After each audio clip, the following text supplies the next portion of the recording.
O ajuste ao valor presente é que nunca deve ser confundido com valor justo. E por quê? Porque o ajuste ao valor presente, eu já calculo e faço a primeira contabilização no momento do reconhecimento inicial do ativo ou do passivo. Ou seja, veio o contrato de empréstimo, tá? E eu detectei, perdão, empréstimo não, veio o contrato do fornecedor para pagamento a longo prazo, sem taxa de juros explícita, então eu já pressuponho e já calculo o AVP. Então, no momento, é o primeiro lançamento contábil, já vai ter AVP. O valor justo, não é no primeiro lançamento contábil, é a cada término de exercício. Então, para a maioria de nós, 31 de dezembro. Trata-se de um ajuste do direito à obrigação, descontados a taxas implícitas ou explícitas, caso eu tenha o parâmetro do valor à vista do que eu estou comprando ou adquirindo, para embutidas no total da transação. Aqui é um mero ajuste, né? Ajuste no tempo. Vamos imaginar, eu sou um lojista e faço essa história aí, como muitos lojistas gostam de marketing, 12 vezes sem juros. Vamos ser bem sinceros, isso é conversa. Porque se ele fosse vender à vista, ele teria que necessariamente me conceder um desconto, né? Um acerto no preço. Então, eu sou um lojista, eu sou um comércio e utilizo da cláusula de 12 vezes sem juros. Nessa condição, eu estou te vendendo um bem a R$1.000.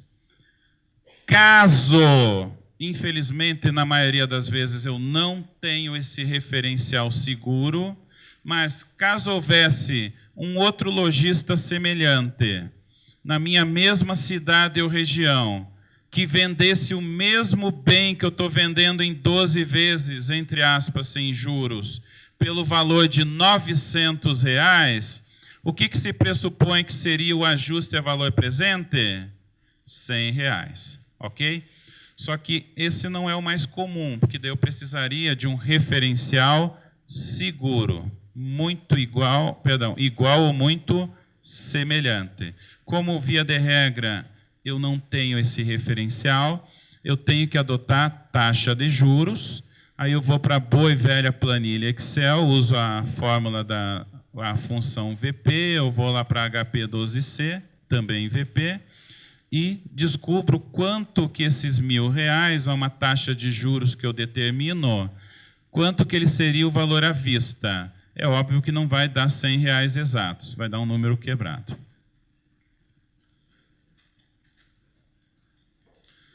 Aqui algumas características do AVP. Registrado em conta redutora do ativo ou passivo já no momento do reconhecimento inicial, cabe nas operações de longo prazo, 12 meses ou mais, ou quando o efeito for considerado relevante. Aplica-se a todas, isso é importante, aplica-se a todas as categorias, portes e tamanhos, inclusive microempresa e empresa de pequeno porte.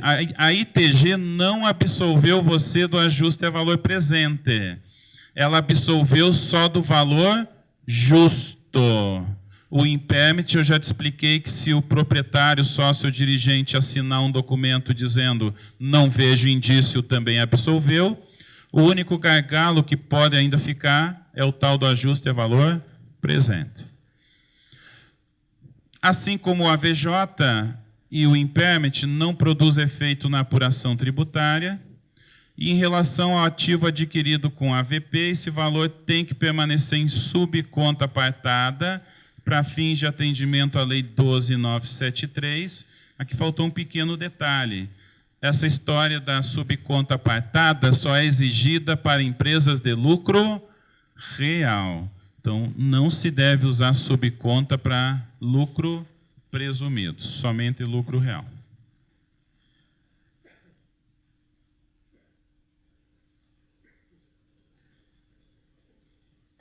Como tudo tem sua exceção, nós já vimos que o impairment tinha exceções, o valor justo tinha suas exceções, o AVP também tem.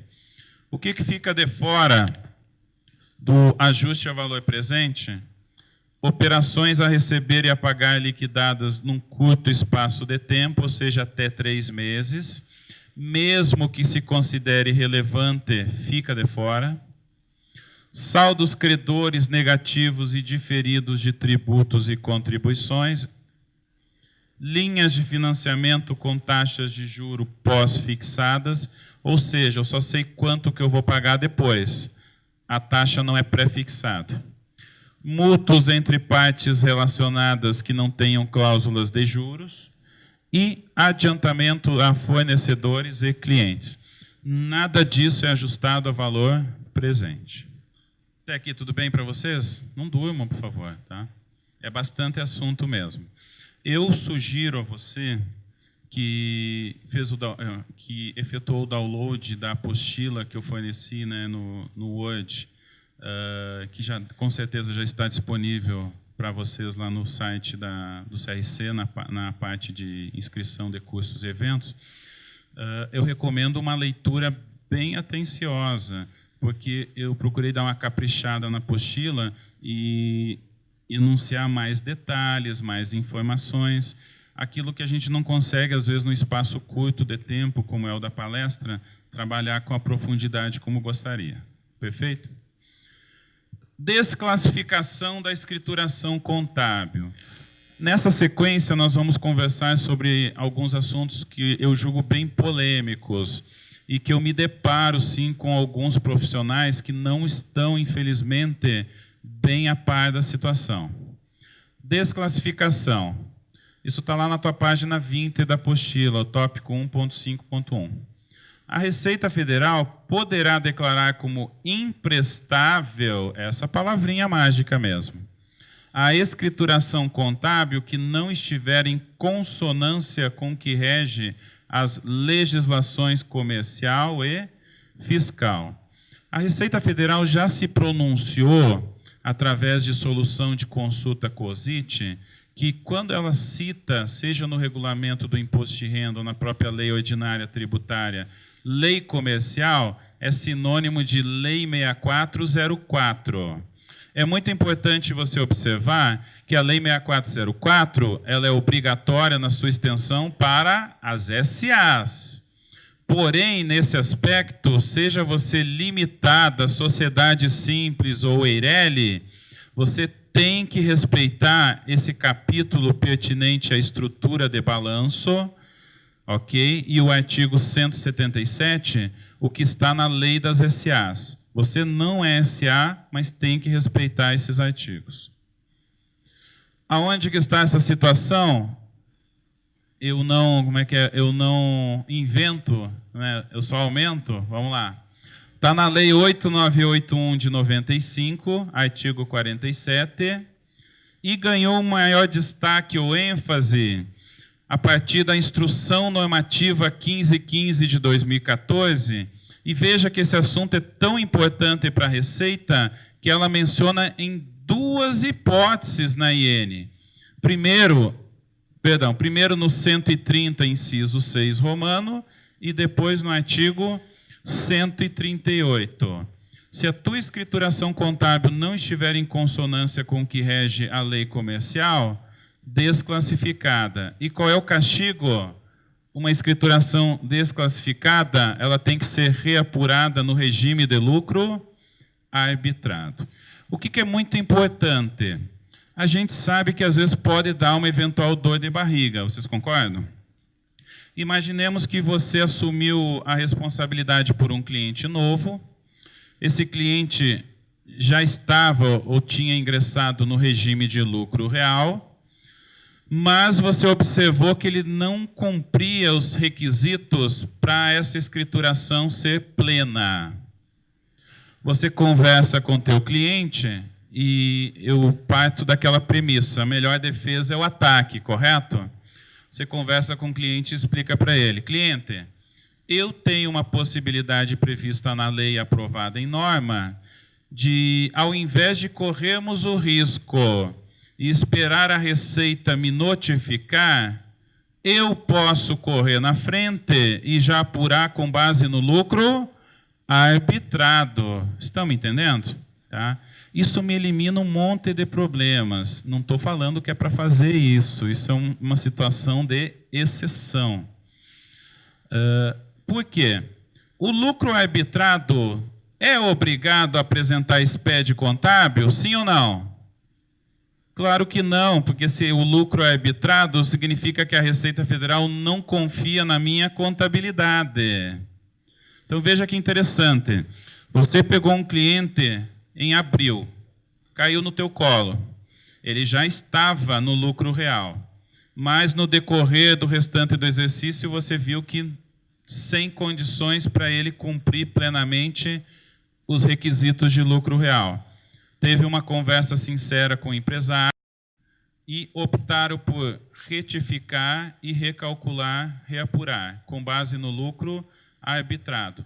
Me livro de um SPED contábil, que certamente seria alvo da fiscalização, e só tenho a questão que eu tenho que observar de distribuir lucros não mais com base na demonstração de resultado, e sim com base naquele quinhão, que a gente já chega lá, do lucro arbitrado, que é a base do IR, menos o PIS, COFINS e IRCS devidos.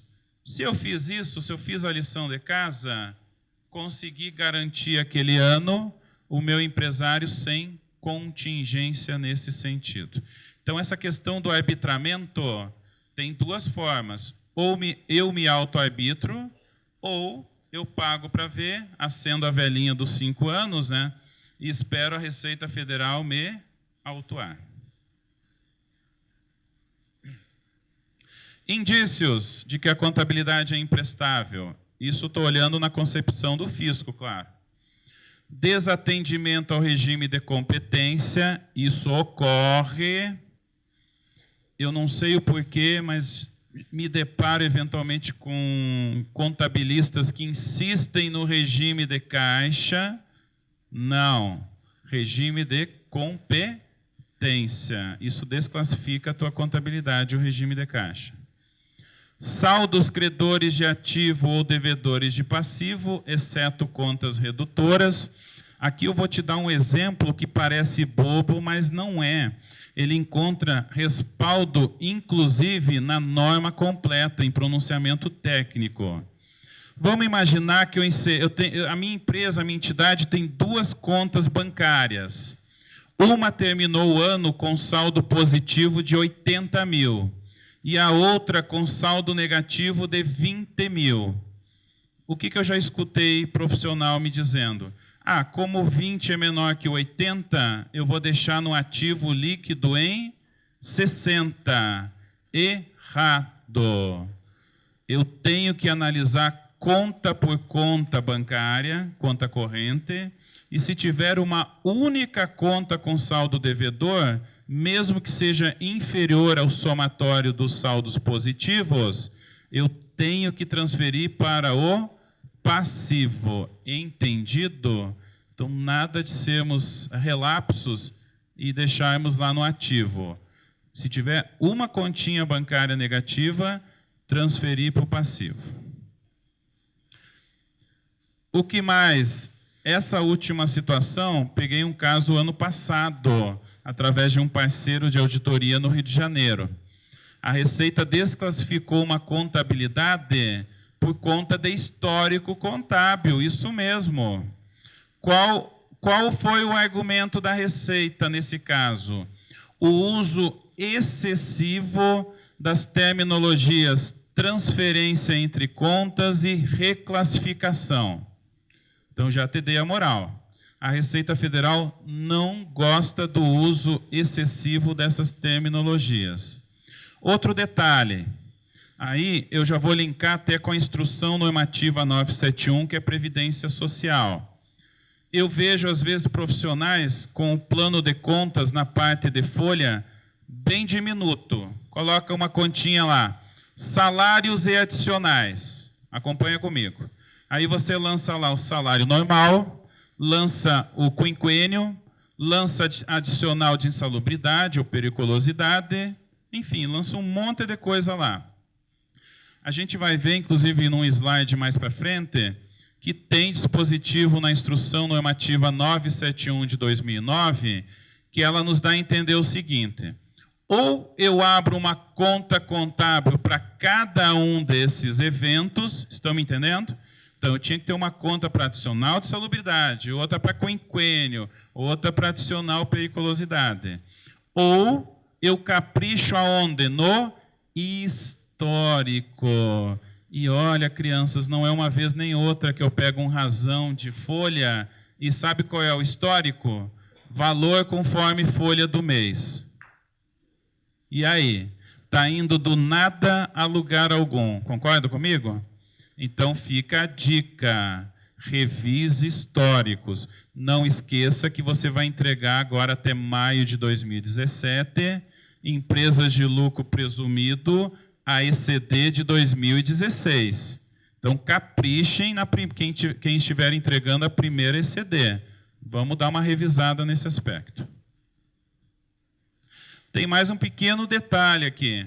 Se essa escrituração, for considerada imprestável, a Receita Federal, isso é de praxe, ela encaminha um querido ofício para o nosso CRC. E aí o profissional vai acabar sendo penalizado com a suspensão ou cassação do seu registro. Normalmente com a suspensão de até 2 anos.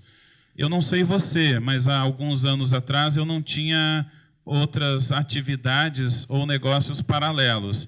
Então, se isso acontecesse comigo, eu não digo que eu passaria fome, mas eu teria que vender cachorro-quente na praça, ok? Então, isso é muito importante, pessoal. Não é lenda urbana. Numa reunião que eu tive com o pessoal aqui da diretoria do CRC no ano retrasado, antes de fazer um roteiro de cursos, só naquele ano o CRC tinha recebido da Receita Federal, se não me falha a memória, 54 ofícios. Então, fique atento. Isso não é invenção, não é lenda urbana, é realidade. O que tem a ver esse assunto agora? Substituição de ECD. Não sei se alguns acompanharam, mas uma das principais mudanças nesse layout 5 da ECD, e que já tem o PVA disponível, refere-se à questão da substituição, ou como muitos gostam de chamar incorretamente, de retificação. Você tem que entender que a ECD não é um SPED de caráter tributário, ela não apura tributo. O SPED contábil ele tem como finalidade tornar público a minha escrituração contábil. Então, esse é o objetivo da ECD. Ela não vai servir diretamente para apuração de tributos, vai servir de base, como no caso da SF, mas não é essa a prerrogativa dela. Veja o que eu estou colocando para você. Substituição de ECD já está em vigor. Quem tinha que fazer e não fez, poxa, está numa situação complicada. A partir do layout 5, que é o PVA 4, em que eu tenha que modificar informações dos blocos I e J. Traduza, Edson. Isso está traduzido na apostila.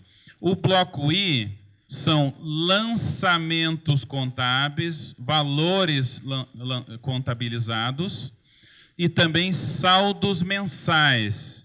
Então, saldos de balancete. E o J são as demonstrações contábeis, balanço, demonstração de resultado, o que mais? Fluxos de caixa, etc. Se você mandou a ECD e se arrependeu, disse, puxa, está faltando um monte de coisa, não lançaram depreciação dos últimos 3 meses, não lançaram a provisão de férias, enfim, não está legal. Problemas à vista. Por quê? A partir de agora, quando eu substituo a ECD por conta de problemas de lançamentos ou saldos, eu estou entregando para a Receita Federal uma declaração de imprestabilidade. Ou seja, eu estou dizendo, Receita Federal, eu estou declarando a minha contabilidade como imprestável. O que acontece mesmo com a contabilidade imprestável? Lucro arbitrado. Então, não caia nessa armadilha. O que diz o texto da IN 1420 que foi modificado?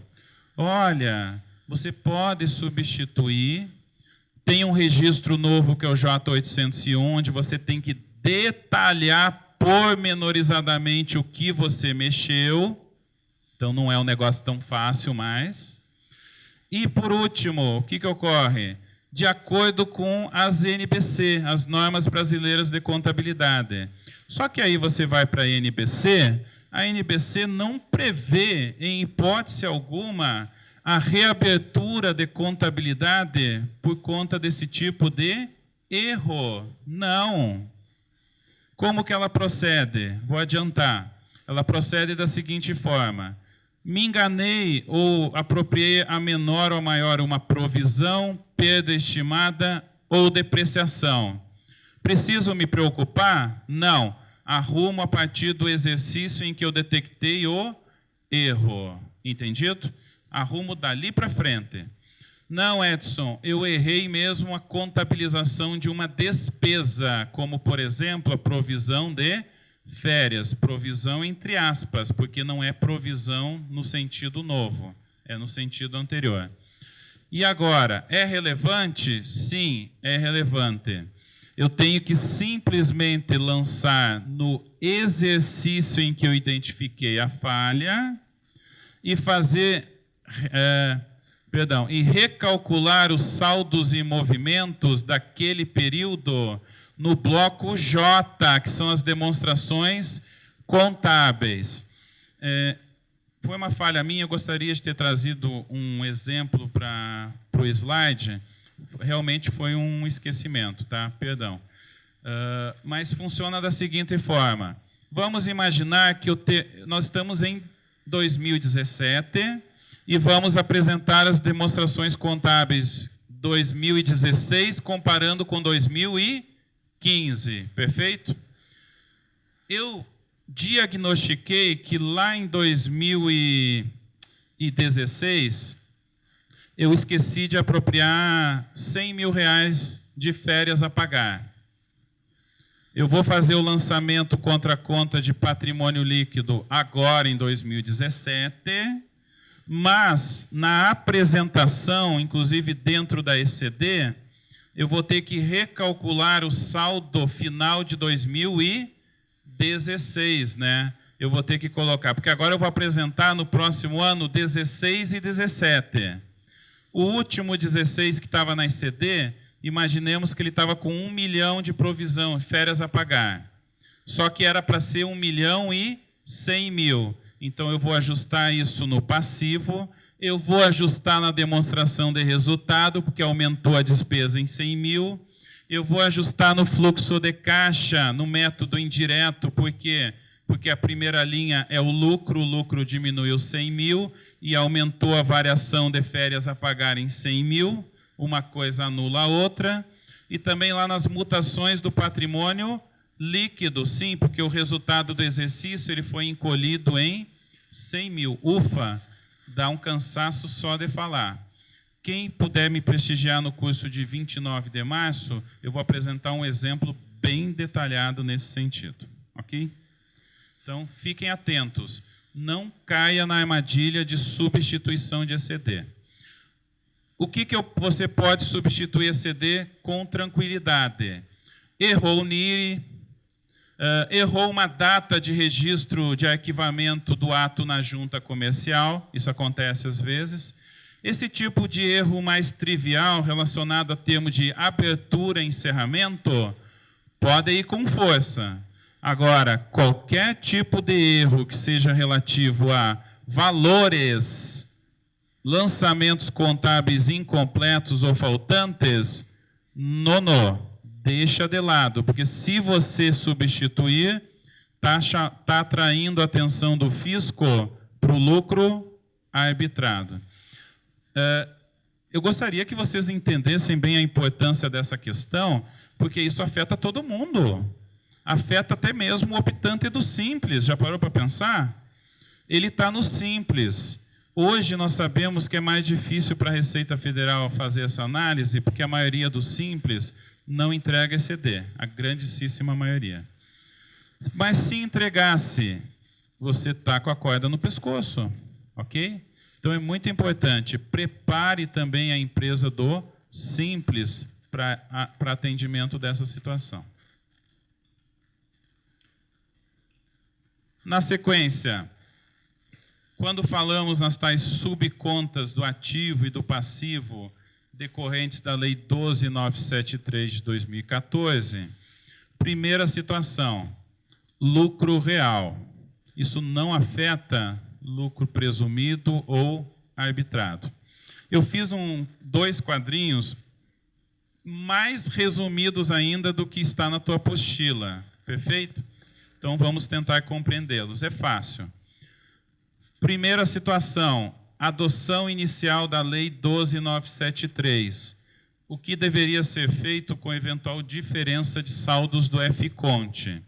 Eu sei que muitos aqui, e isso não é privilégio seu, eu também fui sócio de escritório contábil até o final de 2011, eu sei que muitos possivelmente não praticavam ainda na plenitude os novos métodos e critérios contábeis no tempo do FConte. Legal? Se você não praticava, não teve diferença do balancete fiscal e societário, concordam? Se não teve, pode passar batido esse quadro. Você que fez, agora sim, vamos acompanhar esse quadro? A regra é o controle em subconta do ativo ou do passivo. Veja que eu grifei aqui em amarelo. Aí nós temos na IN 1515 5 exceções, que são essas aqui, que não se faz subconta obrigatoriamente, mas sim controle na chamada parte B do LALUR. Por isso que é só aplicável para lucro real, só o lucro real que tem o LALUR.